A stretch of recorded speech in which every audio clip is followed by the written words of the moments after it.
Hi, അസ്സാം വലൈക്കും. സഫീറാണ്. ഇന്നൊരു സന്തോഷവാർത്തയും കൂടി കൊണ്ടാണ് വന്നത്. നമ്മുടെ ഹിസ്റ്റോറിക്കലി ഒക്കെ ബേസ് ചെയ്യുമ്പോൾ നമ്മുടെ ചരിത്രത്തിൽ, നമ്മുടെ നമ്മുടെ കേരള ചരിത്രത്തിലൊക്കെ ഒരുപാട് സംഭവങ്ങൾ ഇങ്ങനെ കണ്ടിട്ടുണ്ട്. നമ്മുടെ കണ്ണൂരിലെ ചെങ്ങളായി എന്ന് പറയുന്ന സ്ഥലത്തുനിന്ന് ഒരു നിധി കുംഭം കണ്ടെടുത്തു. പഴയ എനിക്ക് തോന്നുന്നത് നമ്മുടെ കേരളത്തിൽ ഒരുപാട് മറഞ്ഞിരിക്കുന്ന ഒരുപാട് ഇതുപോലത്തെ നിധി കുംഭങ്ങളുണ്ട്.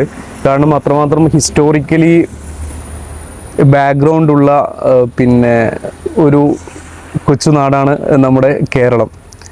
എൻ്റെ പ്രീവിയസ് വീഡിയോസിലൊക്കെ ഞാൻ നമ്മുടെ അറക്കൽ ചിറക്കൽ ഹിസ്റ്ററിയൊക്കെ നമുക്ക് ഇനിയും ചെയ്യാനുണ്ട്. അറക്കൽ ചിറക്കൽ ബന്ധങ്ങളിലൊക്കെ ഇതുപോലുള്ള ഒരുപാട് സംഭവങ്ങളും സ്റ്റോറികളൊക്കെ ഉണ്ട് കേട്ടോ. എന്തെന്ന് വെച്ച് കഴിഞ്ഞാൽ നമ്മുടെ അറക്കൽ ചിറക്കൽ പറയുകയാണെങ്കിൽ എന്താ പറയുക, അത്രമാത്രം മാനവ സൗഹാർദ്ദത്തിൻ്റെ വലിയ രാജവംശമാണ് നമ്മുടെ കണ്ണൂരിലെ രാജവംശം. അപ്പോൾ അതിരിക്കട്ടെ, എൻ്റെ വീട്ടിൽ നിന്ന് ഏകദേശം 24 കിലോമീറ്റർ ഡിസ്റ്റൻസ് ആണ് ഈ ചെങ്ങളായി. അപ്പോൾ ഈ ചെങ്ങളായി എന്ന് പറയുന്ന സ്ഥലത്തു നിന്നാണ് നിധി കുംഭം കണ്ടെടുത്തത്. നമുക്കൊന്ന് വീഡിയോസിലേക്ക് പോയിട്ട് വരാം. അല്ല, എന്റെ പേൻ കേറി നിങ്ങൾക്ക് വരും, ആടുന്ന് ഇങ്ങോട്ടേക്ക് വരുമ്പോ എന്റെ കാലിന് തട്ടി സാധനം. ഞാൻ നോക്കുമ്പോ ഒന്നും ഉണ്ടായിട്ടില്ലല്ലോ എന്ന് വിചാരിച്ച് നോക്കുമ്പോ ഇങ്ങനെ ഒരു സാധനം ഇങ്ങോട്ടേക്ക് വരുന്നതാന്ന് ഞാനൊക്കെ കിട്ടിയത്. പേടിച്ചു പോയോ ബോംബാണെന്ന് വിചാരിച്ചിട്ട്? ഇല്ല, കണ്ണൂരാണ്. ആദ്യം വിചാരിച്ച് പിള്ളേർ ബോള് കളിച്ചിട്ട് മണ്ണിന്റെ ഉള്ളിൽ അയക്കൂന്ന് വിചാരിച്ച് എടുക്കുമ്പോ അതിന്റെ അപ്പുറം ഇപ്പുറം കുളത്തുണ്ട്. അന്നേരം ഞാൻ ഇവിടെ കേറുമ്പോഴത്തേക്ക് ഇത് കളഞ്ഞു വിട്ടു ചടി. കൊടുത്തു പന്ത് അങ്ങോട്ടേക്ക് മാറ്റിയാൻ അങ്ങോട്ട് പിന്നെ ഓർമ്മയില്ല ഇവർക്ക്, അനക്ക് ഓർമ്മയില്ല. ഇതിട്ടത് കൊട വരാൻ പോയതാണ് ഇത് കാണുന്ന സംഭവം. ഇതെന്നാ സാധനം ഒരു തുറക്കുമ്പോഴേക്ക് ഇരുന്ന് സ്വർണ്ണ ഒളി. പിന്നെ ഞാൻ തൊട്ടിട്ടില്ല, ഇവരെല്ലാരും കൂടെ എല്ലാവരും പുറത്തുനിന്ന് കിണറ്റിന്റെ ഒക്കെ പോകുമ്പോൾ വെള്ളം വലിക്കുന്ന ഒരാൾ, ഇതൊരാൾ കഴുകുന്നു, പിന്നെ ഇവര് കോക്കുന്നു. സ്വർണ്ണം തന്നെയാണ്, സ്വർണ്ണം തന്നെ. രാവിലെ 10 മണി പണി തുടങ്ങുന്ന സമയത്തായിരുന്നു കിട്ടീനി. ഒരു 3/4 കോല ആഴത്തിൽ എത്തിയ സമയമാണ് കിട്ടീനി. കിട്ടിയപ്പോൾ കക്ഷി നമ്മുടെ കൂട്ടത്തിലുണ്ട്. ഇദ്ദേഹത്തിനാണ് നിധി കിട്ടിയത് അല്ലേ? എന്തോ ലോട്ടറി അടിക്കാൻ ഇരുന്നാന്ന് തോന്നുന്നു. ഇനി ഒരു ലോട്ടറി എടുത്ത് നോക്കണം കേട്ടോ. ഒന്നും കൂടി നമ്മുടെ പ്രേക്ഷകരോട് പറഞ്ഞു, ഇത് എങ്ങനെയാ കിട്ടിയത്, എന്താ സംഭവിച്ചത്, ഒന്നും കൂടി പറഞ്ഞു. ജിംസേ, ഈ നിധി കിട്ടിയ കാര്യം ആലോചിച്ചിട്ട് ഉമ്മ സന്തോഷം കൊണ്ട് ഇങ്ങനെ ചിരിച്ചു പോവാണ്. പറഞ്ഞു, എന്താ സംഭവിച്ചത്? ഇതിൽ സംഭവിച്ച ഞാൻ അടുത്ത് മണ്ണിന്റെ മേലെ വെച്ച് എന്റെ പൊങ്ങള് തട്ടി അങ്ങ് കളഞ്ഞ് കാലിൽ തട്ടി. എന്റെ കാലിൽ തട്ടിയിട്ട് കിട്ടീന്. അത് സത്യം പറയാൻ നേരത്തെ എനിക്ക് തന്ന സാധനമാണ്. ഉമ്മക്ക് തന്നാ പഠിച്ചവൻ തന്ന സാധനം അത് കാലം കൊണ്ട് തട്ടി കളഞ്ഞു. കിട്ടിയത് കൈ തട്ടിക്കളഞ്ഞ് അതിനൊന്നും കിട്ടൂല. ഭാഗ്യം ഭാഗ്യയില് തീർന്നു. നിങ്ങളൊക്കെ ഉണ്ടായിരുന്നില്ലേ കൂടെ? പിന്നെ എല്ലാരും ഉണ്ട്, നമ്മള് 18 ഉണ്ടായിന്. ഇത് കിട്ടിയ പാട് ഇങ്ങനെ എടുത്ത് പിടിച്ചിട്ട് ഞാൻ പറഞ്ഞ എനിക്ക് നിധി കിട്ടിയത്. അന്നേരം ഇവര് പറഞ്ഞ ആശ വരുന്നുണ്ട്, മിണ്ടല്ല നിധി എന്നെല്ലാം പറഞ്ഞിട്ട് ഇവര് പിന്നെ അങ്ങോട്ടേക്ക് പോയി. ഉമ്മ ആദ്യം നിധിയാന്ന് പറഞ്ഞപ്പോ ഇവര് പുച്ഛിച്ചു അല്ലേ? അല്ല, നമ്മളെപ്പോഴും കൊണ്ടുപോയിച്ചോണ്ട് കാറ കാണുമല്ലോ. അന്നേരം നമ്മൾ പറയും നമ്മുടെ ഇതില് നമ്മുടെ കൊണ്ടിൽ നിധി കിട്ടിയേന്ന് പറഞ്ഞ് നമ്മളിങ്ങനെ പറയാറുണ്ട്.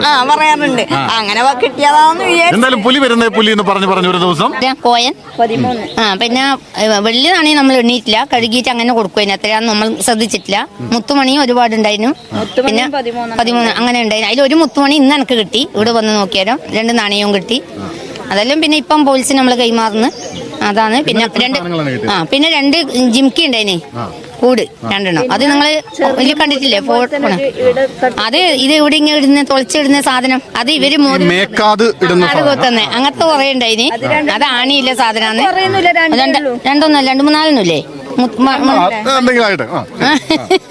അതെല്ലാം പിന്നെ നമ്മൾ കഴുകിയിട്ട് ഇവരെ ഏൽപ്പിച്ച് സുലേച്ചിനെ ഏൽപ്പിച്ച് നമ്മളെ വീട്ടിലേക്ക് പോയി. പിന്നെ അവര് പഞ്ചായത്തിന് ആള് വന്നു, പോലീസിനെ വിളിച്ചു, പോലീസ് കൈമാറി.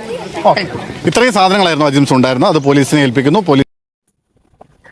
നൂറ്റാണ്ടുകളുടെ ചരിത്രം പേരുന്ന കേട്ടോ നമ്മുടെ ഈ നാട്, സ്പെഷ്യലി കണ്ണൂർ.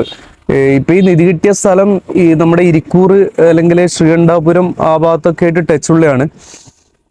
എനിക്ക് തോന്നുന്നത് ആ കോയിൻസാണ് ശരിക്കും എന്നെ അട്രാക്ട് ചെയ്തത്. അതിലൊരു കോയിൻസ് ശരിക്ക് അറബിക് ഉറുദു ലിപിയാണെന്ന് തോന്നുന്നത്. ചില പെർട്ടിക്കുലർ നാണയങ്ങൾ ശരിക്കും നമ്മുടെ ടിപ്പു സുൽത്താന്റെ കാലത്തിലുള്ള ഒരു നാണയം പോലെ തോന്നുന്നുണ്ട്. പക്ഷെ നമുക്ക് പറയാൻ പറ്റില്ല കേട്ടോ. ഇതിപ്പോ ആർക്കിയോളജി ഡിപ്പാർട്ട്മെന്റിന്റെ അണ്ടറിലാണ് ഈ ഒരു സംഭവം പോവുക. അപ്പോൾ ആർക്കിയോളജി ഡിപ്പാർട്ട്മെന്റ്, റവന്യൂ വകുപ്പിന്റെ കയ്യിൽ നിന്ന് ആർക്കിയോളജി ഡിപ്പാർട്ട്മെന്റും രണ്ടും കൂടിയിട്ട് ഏകോപിച്ചിട്ട് ആർക്കിയോളജിയാണ് ഇനി തീരുമാനിക്കേണ്ടത് ഇതിന്റെ കാലപ്പഴക്കം എത്രയാണ്. എനിക്ക് തോന്നുന്നു ഇത് സിമ്പിളായിട്ട് തെളിയാനുള്ളൂ കേട്ടോ. കോയിൻസ് കണ്ടിട്ട് എനിക്ക് തോന്നുന്നത് ഇത് വളരെ സിമ്പിളായിട്ട് തെളിയാനുള്ളൂ. പിന്നെ ആ മുത്തുകൾ നമുക്ക് നാണയ അല്ലെങ്കിൽ പഴയകാല ആഭരണങ്ങളൊക്കെ പിന്നെ ഒരുപാട് നമ്മുടെ കേരളത്തിൽ നിന്ന് കിട്ടിയിട്ടുണ്ട്. അത് നോക്കിയാൽ അല്ലെങ്കിൽ വളരെ ഈസി ആയിട്ട് അതും കണ്ടെത്താൻ മാത്രമേ ഉള്ളൂ. എനിക്ക് തോന്നുന്നു ഇത് നമ്മുടെ ശാസ്ത്രീയമായിട്ട് അതിൻ്റെ കാലപ്പഴക്കം നിർണ്ണയിക്കുന്നതിന് അത്ര തന്നെ വേണ്ടി വരില്ല. കാരണം ഇത് കണ്ടാൽ തന്നെ ആർക്കിയോളജിസ്റ്റിന് പറയാനേ ഉള്ളൂ എന്നാണ് ഇതിൻ്റെ ആ ഒരു നിധിയുടെ അല്ലെങ്കിൽ ആ കോയിൻസിൻ്റെ ഒക്കെ പിന്നെ സംഭവം കണ്ടിട്ട് എനിക്ക് തോന്നുന്നത്. പിന്നെ നമ്മുടെ കേരളം നമ്മൾ ചില്ലറയൊന്നുമല്ല. 2000-ഓളം വർഷങ്ങൾക്ക് മുമ്പ് ഈജിപ്തിൽ നിന്ന് വരെ ഇവിടെ സമുദ്രമാർഗം കച്ചവടം ചെയ്ത് പോയിട്ടുണ്ട്. നമ്മളിവിടുന്ന് കുരുമുളകും ഏലക്കയും അങ്ങോട്ടേക്ക് ട്രാൻസ്ഫർ ചെയ്തിട്ടുണ്ട്. ഈജിപ്തിൽ നിന്ന് പല സാധനങ്ങളും ഇങ്ങോട്ട് വന്നിട്ടുണ്ട്. അതിന് കൂടെ കോയിൻസുകൾ വന്നിട്ടുണ്ട്, നാണയങ്ങൾ വന്നിട്ടുണ്ട്. പിന്നെ ടിപ്പു സുൽത്താൻ്റെ കാലം എന്ന് പറയുമ്പോൾ 1799 തോന്നുന്നു ടിപ്പു സുൽത്താന് പിന്നെ രക്തസാക്ഷിയാകുന്നത്. അപ്പോൾ ഇതിപ്പോൾ നമ്മളിപ്പോൾ ടിപ്പു സുൽത്താനായിട്ട് ഞാൻ ബന്ധപ്പെടുത്തുന്നതല്ല, ഹിസ്റ്ററി പറയുന്നതാണ്. അപ്പോൾ ആ സമയത്തൊക്കെ ഒരുപാട് പഴയകാല നാണയങ്ങളൊക്കെ, ഇതുപോലുള്ള നാണയങ്ങളൊക്കെ ഉണ്ടായിരുന്നു എന്ന് പറയാൻ വേണ്ടിയിട്ട് ഞാൻ ആ ചരിത്രത്തിലേക്ക് ഒന്ന് പോയിന്നേ ഉള്ളൂ.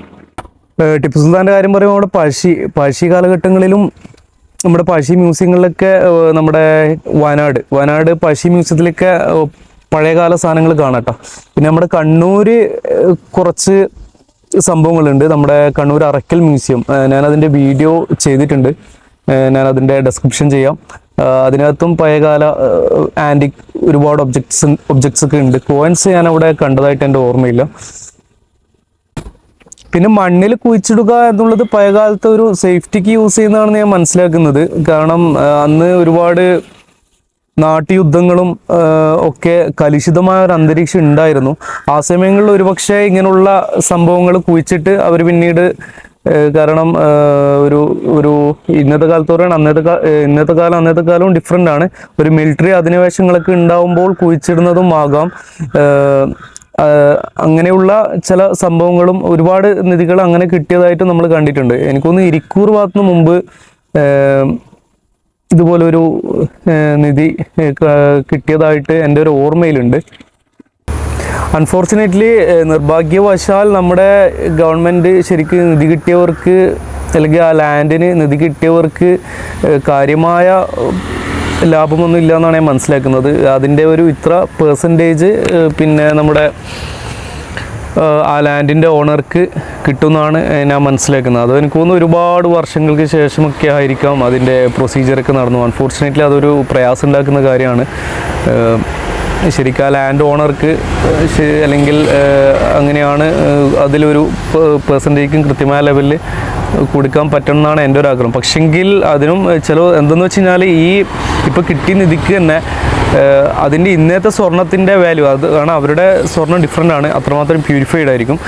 ആ സ്വർണവും പിന്നെ ഇതിൻ്റെ സ്വർണത്തിൻ്റെ വാല്യൂ എല്ലാം നമ്മൾ കണക്കാക്കുന്നത് ആൻറ്റിക് വാല്യൂ ആണ്. ആൻറ്റിക് വാല്യൂ ഒക്കെ ഇതിൻ്റെയൊക്കെ പറയുമ്പോൾ ഏകദേശം നമുക്കൊരു മോഹവിലയായിട്ട് കോടിക്കണക്കിന് റുപ്പീസൊക്കെ പറയാം. വർഷങ്ങൾക്ക് മുമ്പ് എനിക്ക് തോന്നുന്നു ഒരു ലോട്ടറി മൂപ്പർക്ക് ഒരു ലോട്ടറി, ആ സമയത്തുള്ള നല്ലൊരു ലോട്ടറി തുക അടിച്ചിട്ടുണ്ടായിരുന്നു, പ്രൈസ് നേടിയിട്ടുണ്ടായിരുന്നു. അതേ ആൾക്ക് തന്നെ അതേ പറമ്പിൽ നിന്ന് തന്നെ ഇതുപോലെ പിന്നെ എന്തോ വർക്ക് നടക്കുന്ന സമയം തൊഴിലാളികൾക്ക് ഒരുപാട് കോയിൻസ്, പക്ഷേ സ്വർണ്ണ നാണയങ്ങൾ അതിൽ കണ്ടിട്ടുണ്ടായിരുന്നില്ല. ഏകദേശം വലിയ പാക്കില്ലാന്ന് തോന്നുന്നു. ഏകദേശം ഒരു 100 വർഷം അടുപ്പിച്ചുള്ള നമ്മുടെ കേരളത്തിൽ ഉപയോഗിച്ച നാണയങ്ങൾ, ഇത് ട്രാവൻകൂർ നാണയങ്ങളാണോ എന്ന് എനിക്ക് കൃത്യമായിട്ട് ഓർക്കുന്നില്ല.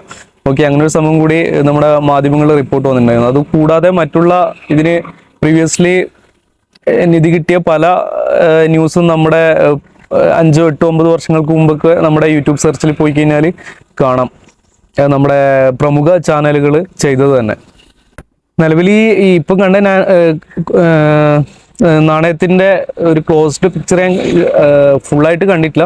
എനിക്ക് തോന്നുന്നത് ആ കാലഘട്ടത്തിൽ വലിയ പഴക്കവും പറയാൻ പറ്റുമെന്ന് സംശയമുണ്ട്. കാരണം ആ കാലഘട്ടങ്ങളിൽ ഒരു മോഡേൺ ആക്ച്വലി വാർത്തെടുത്ത പോലെ തോന്നുന്നു. എന്തായാലും ഒരു 300 വർഷം നമുക്ക് എന്തായാലും പഴക്കം ഇതിന് പറയാമെന്നാണ് എനിക്ക് 300 വർഷം എബോവ് പഴക്കമുണ്ടെന്നാണ് കണ്ടിട്ട് തോന്നുന്നത്. പിന്നെ നിധി കിട്ടിയ എനിക്കൊന്ന് അവരുടെ പേര് ആസ്യ എന്നാണ് തോന്നുന്നത്. കൂടാതെ 17ഓളം മറ്റുള്ള തൊഴിലാളികളുണ്ട്. അപ്പോൾ 18 പേരടങ്ങുന്ന ഈ സംഘം പിന്നെ മഴക്കുഴി എടുക്കുമ്പോഴാണ് ഈ നിധി കിട്ടിയത്. അപ്പോൾ അവരുടെ സത്യസന്ധതയും കൂടി ഇതിൽ നമ്മൾ എടുത്തു പറയണം. കാരണം അവർക്ക് ആ സമയത്ത് അത് ഹിഡൻ ഒളിപ്പിച്ചു വെക്കാൻ മാത്രമേ ഉള്ളൂ, അവരത് ചെയ്തില്ല. അപ്പോൾ അവർക്കും ഒരുപാട് അനുമോദനങ്ങൾ, ആ സത്യസന്ധതയ്ക്ക് ഒരുപാട് അനുമോദനങ്ങൾ. അവരെയും ഗവൺമെൻറ് അല്ലെങ്കിൽ ആ നാട്ടുകാർ പരിഗണിക്കട്ടെ. പിന്നെന്താ പറയുക, അവരെയും പരിഗണിക്കട്ടെ. ഇതിൻ്റെ കൂടുതൽ എത്രമാത്രം പഴക്കമുണ്ടെന്നൊക്കെ നമുക്ക് വരും ദിവസങ്ങളിൽ അറിയാൻ പറ്റും. നമ്മൾ മനസ്സിലാക്കുക, പഴയകാല സ്വർണ്ണങ്ങൾ, ഇതുപോലുള്ള സ്വർണ്ണങ്ങൾ നമ്മൾ അതിൻ്റെ തൂക്കത്തിനനുസരിച്ചുള്ള വാല്യൂ ചെയ്യാം. അതിൻ്റെ പഴക്കം, അതിൻ്റെ പിന്നെ പശ്ചാത്തലങ്ങളൊക്കെ അടിസ്ഥാനപ്പെടുത്തിയിട്ടാണ് അതിൻ്റെ ഒരു തുക നിശ്ചയിക്കുക. നമുക്കറിയാം, നമ്മുടെ കേരളത്തിൽ തന്നെ പത്മനാഭസ്വാമി ടെമ്പിൾ ട്രാവൻകൂർ ഒരുപാട് കോടാനുകൂടി നമ്മുടെ കേരളത്തിന് തന്നെ വാങ്ങാൻ പറ്റിയ ഒരു, ഇന്ത്യയിൽ തന്നെ വാങ്ങാൻ പറ്റിയ ഒരു നിധി കുമ്പാണ് അവിടെ ഉള്ളത്. അത് പിന്നെ റെക്കോർഡിക്കലി തന്നെ കൃത്യമായ റെക്കോർഡ്സ് ഉള്ള സംഭവങ്ങളാണ്. അതുപോലെ നമ്മുടെ പഴയകാല പല അമ്പലങ്ങളിലും, ഗുരുവായൂർ അമ്പലങ്ങളിലൊക്കെ എനിക്ക് അതുപോലെ ഉണ്ടെന്നാണ് ഞാൻ മനസ്സിലാക്കുന്നത്. പത്മനാഭസ്വാമി ടെമ്പിളിലേക്ക് നിധി അന്ന് പോയ പിന്നെ കോട്ടിലെ അല്ലെങ്കിൽ അതിനെ കൗണ്ട് ചെയ്യാൻ സാക്ഷിയായിട്ട് നിന്ന മൂപ്പർ പേര് എനിക്ക് ഓർമ്മയില്ല. അവരൊക്കെ പറഞ്ഞത് കണ്ണഞ്ചിപ്പിക്കുന്ന ഒരു കാഴ്ചയായിരുന്നു അതെന്നാണ്. ആ സ്വർണത്തിൻ്റെ തിളക്കവും സ്വർണത്തിൻ്റെ കൂമ്പാരവും, നമ്മൾ പഴയ ചെറുപ്പത്തിലേക്ക് ബാലരമ അല്ലെങ്കിൽ അമർ ചിത്ര അതൊക്കെ വായിക്കുമ്പോൾ കണ്ടുപോലെ ഒരു സംഭവത്തിൻ്റെ മുകളിലാണ് അന്ന് അവർ പത്മനാഭസ്വാമി ശ്രീ പത്മനാഭസ്വാമി ടെമ്പിളിൻ്റെ അകത്തുള്ള ആ സ്വർണത്തിൻ്റെ സംഭവത്തെക്കുറിച്ച് പറഞ്ഞത്. ഒരുപാട് അതിനെ ബേസ് ചെയ്തിട്ട് ഒരുപാട് സ്റ്റോറികളൊക്കെ ഉണ്ട് കേട്ടോ. വലിയൊരു സംഭവം തന്നെ. അതിനെക്കുറിച്ച് നമുക്ക് ഇൻഷാ അല്ലാഹ് കമ്മിങ് വീഡിയോസിലേക്ക് നമുക്ക് അങ്ങനെ ചെയ്യണം. മറ്റൊരു വിധത്തിലുള്ള ഒരു രീതിയാണ് നമ്മുടെ കണ്ണൂര് സെന്റ് ആഞ്ചലോസ് ഫോർട്ടിൽ ഈ അടുത്ത് തന്നെ ഏകദേശം എനിക്കൊന്ന് 10-20,000 മുകളിലാണ് പിന്നെ പീരങ്കി ഉണ്ടാൾ ഈ അടുത്ത് കണ്ടെത്തിയത്. അതവിടെ സൂക്ഷിച്ചു വെച്ചിട്ടുണ്ട്.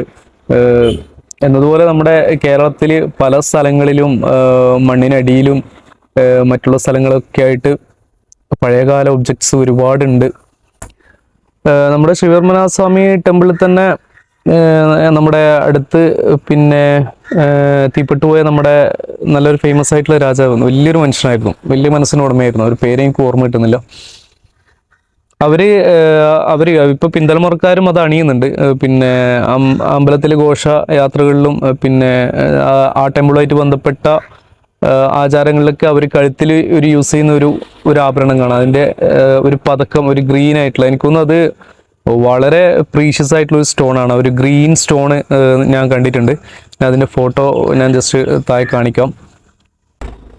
പിന്നെ നമ്മുടെ നാട്ടിൽ നമ്മുടെ ഹിസ്റ്ററി ആൻറ്റിക് സാധനങ്ങൾ വലിയ വാല്യൂ ശ്രദ്ധിക്കപ്പെടുന്നില്ല എന്നുള്ളത് വലിയൊരു വസ്തുതയാണ്.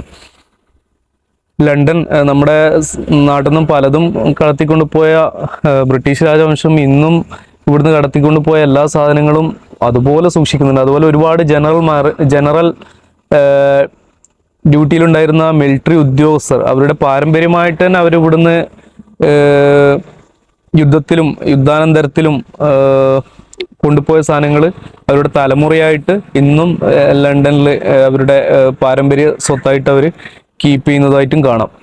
നമ്മുടെ നാടും നമ്മുടെ ആൻറ്റിക്, നമ്മുടെ പഴയകാല സംസ്കൃതിയെ നമ്മൾ സൂക്ഷ്മതയോടെ നമ്മൾ വെക്കുക. അങ്ങനെയുള്ള ആൻറ്റിക് ഒബ്ജക്റ്റിനെ നമ്മൾ വാല്യൂ വെക്കുക. പഴയകാല അമ്പലങ്ങളും ഒരുപാട് പള്ളികളും ഇന്നും നമ്മുടെ നാട്ടിലുണ്ട്. അത് പൊളിക്കപ്പെടാതെ അതിന് മോഡേണൈസേഷൻ കൊണ്ടുവരുമ്പോൾ വളരെ കീപ്പ് ചെയ്യുക. പഴയ അതിനെ നിർമ്മിതി അതുപോലെ തന്നെ കീപ്പ് ചെയ്ത് മുന്നോട്ട് പോകാനും നമുക്ക് സാധിക്കണം. എല്ലാവർക്കും ശുഭദിനം. അസ്സലാമു അലൈക്കും.